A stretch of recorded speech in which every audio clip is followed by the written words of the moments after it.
Esse momento é tão precioso para as nossas vidas, porque é o meio de nós nos fortalecermos, é o momento da nossa religiosidade. Eu comento com os companheiros preservar a pureza da doutrina espírita e o ambiente onde nós nos reunimos, porque é a nossa religião. O homem tem que entender um dia que a nossa vida, para ser uma pessoa completa, pensa num triângulo que tem as vértices iguais. Cada vértice representa aqui uma coisa: religião, moral e sabedoria. Se nós tirarmos a sabedoria, nós vamos ficar com a moral e com a religião. Nós não vamos conseguir, porque vamos cair, de repente, num fanatismo religioso que mais irrita do que progride. Se nós tirarmos a moral, ficar com a sabedoria e ficar com a religião, o que adianta tudo essas coisas se nós não tivermos a moral, o caráter? Então, os hindus, que certa vez, um turbante muito bonito, de tão branco era azulado, me mostrou esse triângulo e me explicou. Aí eu penso, é o nosso momento maior, porque nós vamos pedir a Deus agora sabedoria para nós mesmos. Nós precisamos aprender a conduzir a nossa vida, porque bem fala a música do Roberto Carlos, é preciso saber viver. Se nós não sabermos viver, nós vamos criando problema um atrás do outro para nós mesmos. Chega-se um ponto em que dá o desespero, porque nós nos colocamos às vezes com tanto erro, e quando nós queremos avançar, nós temos que voltar para trás. Nós temos que repor para Deus, para nós percebermos Deus e ver aonde é que Ele está indicando para nós recomeçarmos. Esses dias nós tivemos 2 companheiras de Uberaba em nossa casa e fomos até Taubaté, um lugar tão maravilhoso, uma família tão amiga, não é? E que nos recebe sempre bem. Aonde nós fizemos 2 evangelhos. Então, ali, a gente pode, junto com companheiros que vibram no mesmo ideal, conseguimos ter visões, aonde nós vemos que o homem parece que desiste de Deus, mas Deus não desiste de nós, porque nós somos seus filhos, e além do mais, Ele tem como nos trazer de volta. A hora que bate o sofrimento, gente, ninguém aguenta. Ninguém aguenta. Então, nós precisamos valorizar o tempo. E eu não quis me arriscar. Falar por inspiração, deixar fluir, não. Eu admiro tanto a psicografia do Chico. Eu tenho por Emmanuel, por André Luiz, o maior apreço que vocês possam imaginar. E muitas vezes, quando eu vou falar de Jesus, eu começo a chorar. Mas, será que eu estou chorando de desespero, de raiva, de ódio? Não. É a emoção de ver que um espírito tão iluminado, aquele que habita na esfera dos espíritos eleitos, nossa, veio até a terra para nos ajudar. E não nos deixou órfão. Ele mandou depois esse Jesus, não nos deixou órfão, ele mandou depois para nós o Consolador. E muitas pessoas, se soubessem que esses livros de mensagem nos orientam durante a nossa vida, nós nem procuraríamos cartomante, porque aqui fala como é a nossa vida. E eu queria convidar alguém para ver se quer abrir. Eu não vou falar da vida de ninguém, mas eu gostaria de perguntar se alguém quer abrir uma mensagem desse livro. Você quer? Por favor. Nós não vamos contar a sua vida, viu, Ângela? Mas eu espero em Deus que possa lhe servir, assim, iluminando o seu caminho.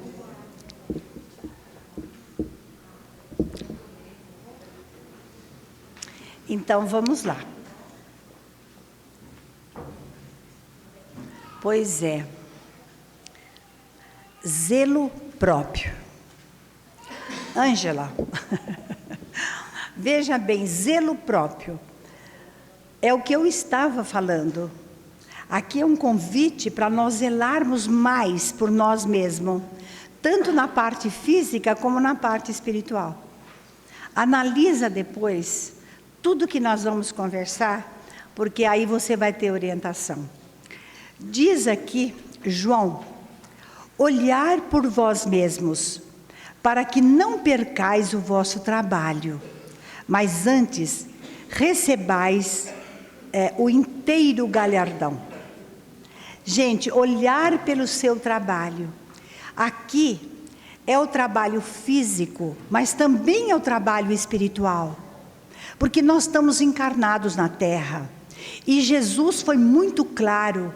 Ele disse que é preciso trabalhar, dizendo o seguinte: com o suor do teu rosto ganharás o pão de cada dia. Então ele já mostra que toda pessoa que vem na Terra está submisso ao trabalho. Uns começam muito cedo, e que não é demérito nenhum, mas outros começam já com uma certa idade. A verdade é que o homem precisa trabalhar. Eu vejo aqui até uma lição, porque os nossos pais, nós mais antigos, mamãe criou 11, então era assim, cada um tinha o seu dever. Nós não podíamos furtar do trabalho. Mesmo quando éramos pequenos, nós pegávamos um pano para limpar alguma coisa, tirar o pó, varrer, não é? O quintal, colher alguma planta que a gente vê, alguma folha que está querendo cair. Então, tudo isso é trabalho. Hoje, nós vemos a nossa mocidade um tanto assim perdida. Não pode trabalhar, é lei. Mas que lei é essa que leva a criatura a ter ideia de gozar a vida, pensando que a vida é um eterno gozar? Que lei é essa? Aqueles que trabalham na educação, pensem, como é que estão os nossos jovens? Claro que tudo tem que ir melhorando, mas há determinadas falhas na educação que está terminando com o sonho, está terminando assim com a inspiração dos nossos adolescentes, dos nossos jovens. Começam a beber, a fumar muito cedo e depois escorregam para as coisas piores. Isso tudo é porque a mente está vazia. Elogia quando faz certo e chama atenção quando está errado. Isso faz bem. Ensine as crianças desde pequeno que existe hierarquia. Nossos jovens hoje não têm ideia de hierarquia. A hierarquia começa dentro da nossa casa, porque pai, mãe, irmão mais velho, a gente chamava de senhora. Agora não, mas nem os pais têm respeito. Os meninos, quando vão para a escola, claro, as meninas também, o que acontece? Não tem respeito pelo professor, não respeita seus colegas e não sabem respeitar um diretor, um supervisor. Isso é um despreparo, porque dentro do lar os pais não sabem o que devem fazer. Então vai ficando difícil a vida dessas criaturas. E além do mais, para reencarnar, não é a hora que eu quero, a hora que eu peço que você é atendida. Às vezes, nós temos que trabalhar muito e muitos anos para merecer uma reencarnação. Porque lá no plano espiritual, nós temos inspiração para subir, para nos elevar mais. Mas, no entanto, nós não conseguimos, porque chegamos do lado de lá muito despreparado. Isso, nós estamos falando do trabalho material. E o trabalho espiritual? Ora, se nós não nos dedicarmos nas coisas espirituais, tudo vai ficando difícil, porque nós não desassociamos de Deus. As crianças precisam desde pequeno a entender a palavra Deus, o Criador, Jesus, o Mestre, os espíritos superiores, para que nós possamos crescer dentro de uma religiosidade. E esta religiosidade vai trazer para a família toda as benesses da vida. Porque momento mais agradável do que sentar com os filhos e dizer: o momento agora é de evangelho, o momento agora é de oração. Não é um momento tão sublime? Nossos filhos, nossas filhas, poderão passar um período da vida até despreparados, cheios de ilusões, cheios de problemas, mas nós, como bons educadores, nós vamos corrigindo, estimulando o que é certo e cortando o que está errado, para que nós possamos, mais tarde, usufruir daquele momento que senta na mesa para fazer o evangelho, aonde todos se entendem, aonde não tem discussão, tem respeito. Então, quando nossos filhos dão muito problema, nós precisamos parar e analisar. Por que será tanto problema? Aí nós vamos ver que nós temos 70% a culpa é nossa, 30% é a evolução deles. Agora eu quero ver o que Emmanuel fala. A natureza física, não obstante a deficiência de suas expressões, em face da grandeza espiritual da vida, fornece vasto repositório de lições alusiva ao zelo próprio. Amigos, eu queria dizer uma coisa a vocês. Quando Chico via 5.000 pessoas numa fila para cumprimentá-lo, nós que íamos trabalhar, estávamos assim, elétricos, preocupados, saía pequenas discussões, mas o Chico se mantinha. Ele estava sereno, ele estava calmo. Uma vez, eu perguntei ao plano espiritual: por que será tão diferente de nós? E então a nossa irmã Carmelita me respondeu: experiência. E experiência nós adquirimos com trabalho. Não adianta, porque eu não posso passar a minha experiência para os meus filhos. Eu posso dar exemplo, bom ou mau, mas a experiência é inerente a cada criatura. E nós trazemos gravado em nós a nossa própria vida. Tudo aquilo, não é, que nós passamos, por mais que nós queiramos passar adiante, nós não conseguimos. Porque a nossa vida é intensa. Num dia, numa semana, quantas coisas que nós fazemos, quantas trocas de ideia, não é? E quando nós trabalhamos, numa semana, como nós enriquecemos. Isso trabalho tanto na parte espiritual como na parte material. Sem o trabalho, o homem ficaria estacionário na estrada da vida e não cumpriria a missão que ele veio fazer na Terra. Ele pode estacionar dentro da sua evolução, mas jamais ele pode retrogradar. Então ele vai ficar estacionado, mas uma hora, quando Deus fala vem, nós vamos, porque ninguém suporta às vezes um sofrimento que é tão grande. A fim de que o espírito receba o sagrado ensejo de aprender na terra, receberá um corpo equivalente a verdadeiro santuário. Os órgãos e os sentidos são suas potências, mas semelhante tabernáculo não se ergueria sem as dedicações maternas, e quando a criatura toma conta de si, gastará grande percentagem de tempo na limpeza, conservação e defesa do templo da carne em que se manifesta. Precisará cuidar da epiderme, da boca, dos olhos, das mãos, dos ouvidos, e hoje nós podemos falar até em parte, não é, da grande ciência que é a medicina. Nós precisamos ver o que nós fizemos e o que nós fazemos com os nossos órgãos. Às vezes, quando os nossos médicos estão aí clinicando, a gente vê muitas pessoas que não entendem o medicamento. Gente, se alguém tem tempo disponível, vem fazer pequenas palestras, mostra que um remédio de pressão, ele tem o seu valor. Quando o médico prescreve 2 vezes ao dia e põe até horário, porque o remédio tem seu pico. Aí, se não tomar naquele horário, você corre o risco da pressão aumentar. Sofre da pressão, não precisa o médico viver falando não come sal. É preciso nós entendermos.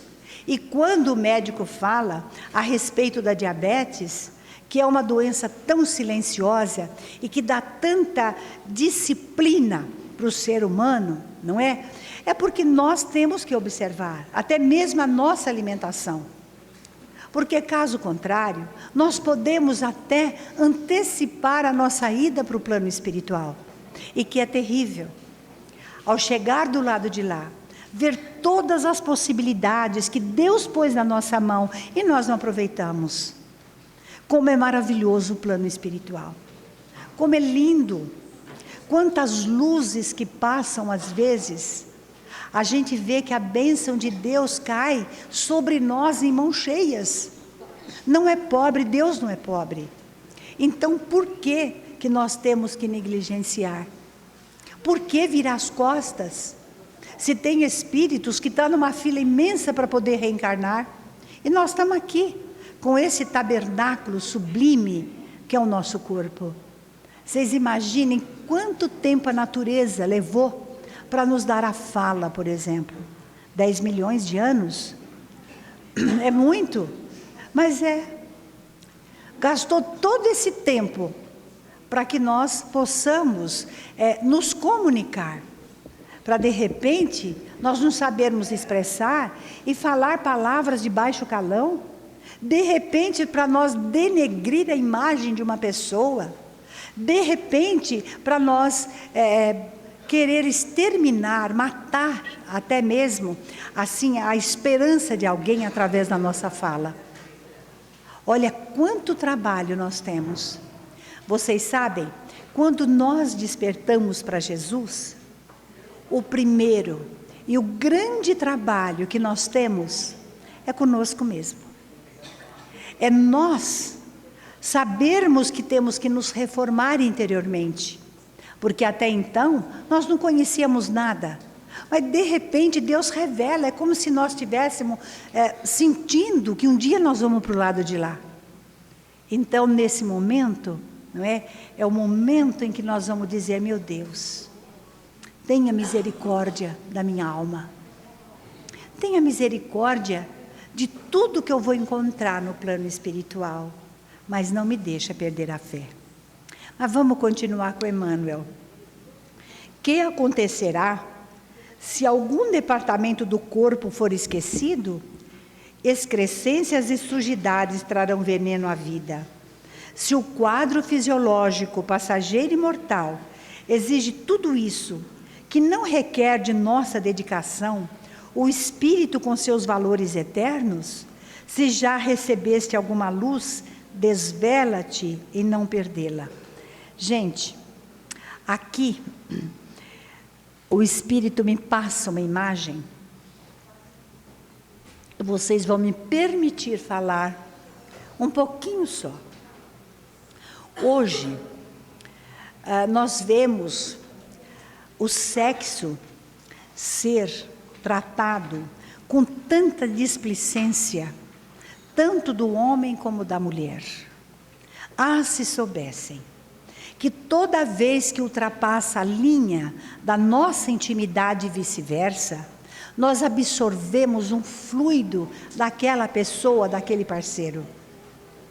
E vice-versa. E só Deus sabe que fluido é esse que nós estamos absorvendo. Só Deus sabe quanto tempo mais vai levar para nós desfazermos depois daquele fluido.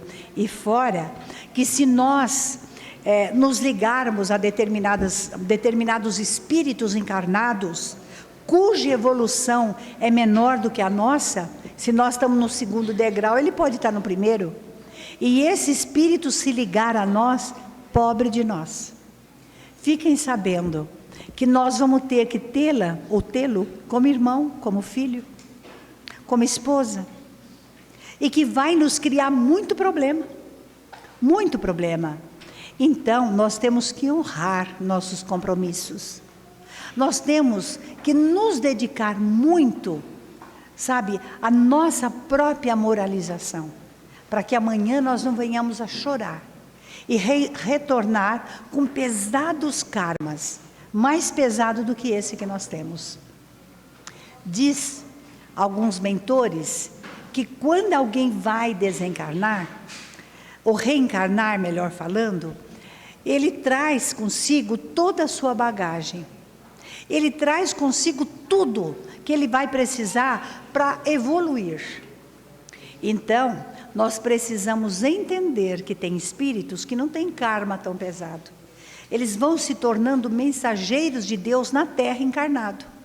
Vão se tornando, de fato, aqueles espíritos de luzes, que nós conhecemos alguns, não é? Que vivem para servir, que não pensam mais em coisas materiais como nós. Ficamos tão apegados, não é, aos nossos objetos, às nossas coisas. Isto demonstra a nossa pouca evolução da nossa alma. Mas Emmanuel continua: intensifica em ti, lava os teus pensamentos em esforço diário, nas fontes do Cristo, corrige os teus sentimentos, renova as aspirações, colocando-as na direção do mais alto. Não te cristalizes, movimenta-te no trabalho, no zelo próprio, pois há micróbios intangíveis que podem atacar a alma e paralisá-la durante séculos. Olha que mensagem de um versículo de João. Emmanuel elucidou muito mais, nos incentivando ao trabalho. E para nós trabalharmos, principalmente na espiritualidade, nós temos que nos esforçar, sabe, para aprender alguma coisa.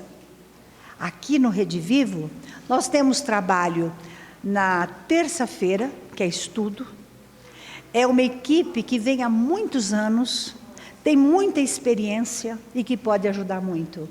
Nós temos às quartas-feiras um trabalho também de estudo, para que nós vamos aprendendo. E quando eu falo em estudo, não é uma grande assembleia como nós estamos aqui, mas são menos pessoas para que possa gravar. Nós temos às quinta-feira à noite, o Jackson, às 8 horas, está estudando o Livro dos Espíritos. E depois vem para a mesa, aprender a concentrar, aprender a sentir o fluido do Espírito, para que nós não venhamos amanhã a ser, sabe o quê? Pessoas inaptas, que não sabem nem concentrar. Médio que não concentra, não tem inspiração, não pode receber, porque não tem concentração. E nós temos obrigação de aprender o fluido, a energia. Depois, na quinta-feira à tarde, às 1h30, a Socorro, a Maria do Socorro, também se dedicam a um estudo com algumas criaturas. E no sábado, às 15 horas. Então, veja quanta possibilidade. Se nós querermos, de fato, seguir o Cristo, vamos nos preparar. Sempre nós precisamos de trabalho de desobsessão, nós precisamos do trabalho do passe, nós precisamos da psicografia, da pictografia e outros trabalhos também que não envolve tanto a parte espiritual. Mas nós temos uma cantina. Por que não vir ensinar alguma coisa para nós? Por que não se doar à casa espírita? Certa vez, uma senhora que ajudava numa catequese. E de repente ela varria o chão, ela pediu para passar o pano nos santos, né, que tem aqueles santos de estátua. E de repente ela resolveu ir no Ministério do Trabalho. Ela foi fazer uma queixa, que ela trabalhou e o padre não recolheu o NPS, não deu férias e etc, etc. A juíza, muito inspirada, disse para ela: minha senhora, Deus está com um problema muito sério. E ela disse: mas por quê? Porque se você que tem fé nele está pedindo para trabalhar na casa dele, dirá aos outros que nem fé tem. Então, a casa espírita tem que ser higienizada. tem que ser limpa também. A casa espírita precisa até do bazar. E quando chegam para nós roupas, não é? Que a gente separa e tudo, nós mandamos as sobras para Uberaba, que é um trabalho muito digno e que lá o Chico está fazendo muita falta, porque a pobreza está muito grande, mas também a nossa casa tem ajudado, nos remédios, nas roupas, em tudo que nós podemos. Então, ante essa grandeza de Deus, nós queremos dizer: glória a Deus nas alturas e paz na terra, a todas as criaturas de boa vontade. Jesus, bom e amado Mestre, sustenta seus humildes irmãos pecadores nas lutas deste mundo. Anjo bendito do Senhor, abra sobre nós tuas lindas asas brancas, abriga-nos do mal. Levanta nossos espíritos à majestade do teu reino, infunde em nossos sentidos a luz do teu imenso amor. Jesus, pela tua sagrada paixão, pelo teu martírio na cruz, dai a estes que se acham ligados ao pesado fardo da matéria a orientação perfeita do caminho da virtude, o único pelo qual possamos te encontrar. Jesus, paz a eles, misericórdia a todos que se dizem nossos inimigos. Abra teu seio divino e receba a súplica das últimas de tuas servas. Amiga estrela, farol das imortais falanges, purifica-nos com teus raios divinos, lava-nos de todas as culpas e atrai-nos para junto do teu seio, santuário bendito de todos os amores. Se o mundo, com seus erros, paixões e ódios, alastra o caminho de espinho, escurecendo os nossos horizontes com as trevas do pecado, rebrilha mais com a tua misericórdia, para que, seguros e apoiados no teu santo evangelho, possamos trilhar e vencer as escabrosidades do carreiro e chegarmos um dia às eternas moradas. Bendita estrela, farol dos pecadores e dos justos, abra teu seio divino e receba esta súplica por toda a humanidade, pelo Brasil, que é a pátria do Evangelho, pelos homens que ocupam lugares na governança. Jesus, permita que a falange do anjo Ismael, que é o patrono desta terra tão abençoada, possa inspirar a política na fase em que se encontra, possa inspirar todos os brasileiros, para que seja amante da pátria, dentro de tudo que possam se doar, que faça o melhor. Nós te pedimos pelos lares aqui representados, pela mensagem da noite, que cada qual possa tirar para si o proveito, no crescimento, Senhor, na parte espiritual. Abençoa os trabalhadores, os médiuns, aqueles tarefeiros que têm nos acompanhado há 37 anos. E queremos dizer: glória a Deus nas alturas, paz a todos os corações de boa vontade, que se estenda aonde tiver murmúrios de guerra. Que assim seja, graças a Deus.